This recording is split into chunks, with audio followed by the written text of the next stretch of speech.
Hi friends, నేను మీ స్వప్నాని. మీరు చూస్తున్నది జాను కిచెన్స్ అండ్ వ్లాగ్స్. ఈరోజు నవరాత్రుల్లో రెండో రోజు అమ్మవారు బ్రహ్మచారిణి రూపంలో మనకు దర్శనమివ్వనున్నారు. ఈ అమ్మకి ఇష్టమైన చింతపండు పులిహోర ఎలా చేసుకోవాలో చూసేద్దాం. ముందుగా నేను ఒక కడాయి తీసుకున్నాను. దాంట్లో ఒక 1 టేబుల్ స్పూన్ ఆయిల్, తర్వాత ఒక 1 టేబుల్ స్పూన్ ధనియాలు, 1 టేబుల్ స్పూన్ జీలకర్ర వేసుకొని రోస్ట్ చేసుకుంటున్నాను.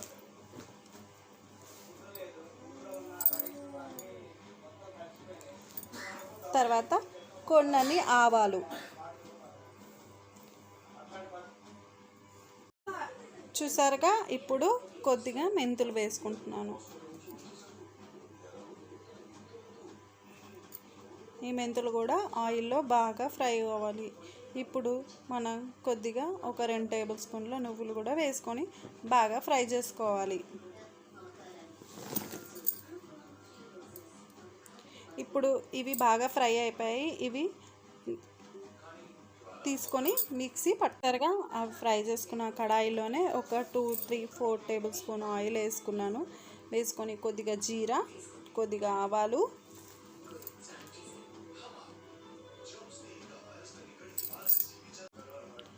మినపప్పు, కొద్దిగా శనగపప్పు, కొన్ని పల్లీలు వేసుకొని బాగా ఫ్రై చేసుకోవాలి.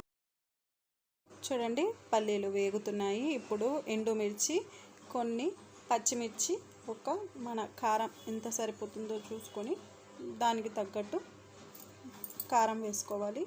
పచ్చిమిర్చి అండ్ ఎండుమిర్చి, కొద్దిగా కరివేపాకు వేసుకొని బాగా ఫ్రై చేసుకోవాలి.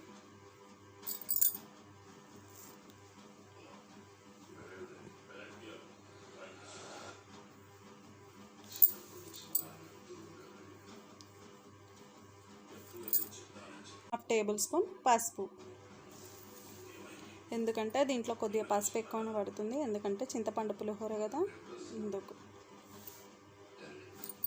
నేను ముందుగా చింతపండుని నానబెట్టుకొని గుజ్జు చేసి పెట్టుకున్నాను. ఆ గుజ్జుని ఈ పోపులో వేసేసుకోవాలి.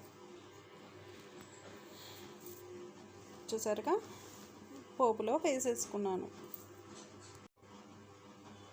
చూసారుగా, కలుపుకున్నాను. ఇప్పుడు దీంట్లో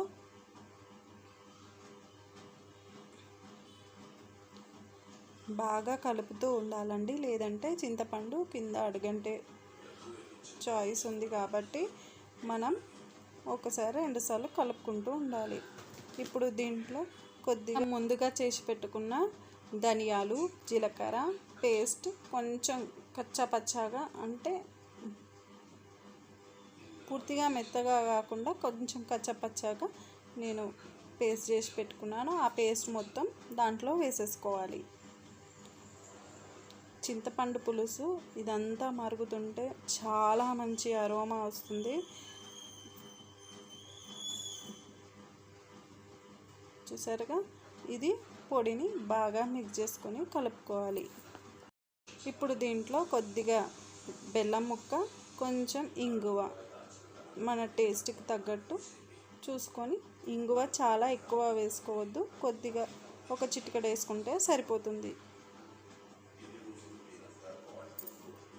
ఈ పులుసు మొత్తం దగ్గరికి అయ్యేంత వరకు కుక్ చేసుకోవాలిగా. మన చింతపండు రసం ఇంతకు ముందు కన్నా ఇప్పుడు కొద్దిగా దగ్గరగా వచ్చేసింది. ఇప్పుడు నేను పక్కకి కుక్కర్లో రైస్ ఉడకబెట్టి ఆల్రెడీ ముందుగానే పెట్టుకున్నాను. రైస్ని చూసారుగా, కొంచెం పొడి పొడిగానే ఉడకబెట్టుకొని పెట్టుకోవాలి రైస్. ఇప్పుడు ఈ రైస్లో నేను ఎలాంటి ఉప్పు కలపట్లేదు.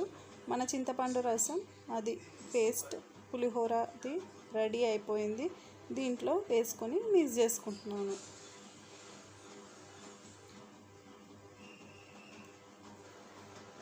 నేను 1 గ్లాస్ రైస్ మాత్రమే తీసుకున్నాను కాబట్టి కొద్దిగానే పులుపు తీసుకున్నాను. ఈ చింతపండు ఆ గుజ్జు మనం పక్కకు ఒక సీసాలో పెట్టుకుని ఫ్రిడ్జ్లో స్టోర్ చేసుకుంటే ఒక 3 మంత్స్ వరకు అలాగే నిల్వ ఉంటుంది.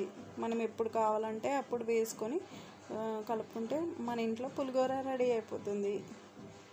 ఈ వీడియో మీకు నచ్చిందనే అనుకుంటూ like share subscribe my channel Janu kitchens and vlogs.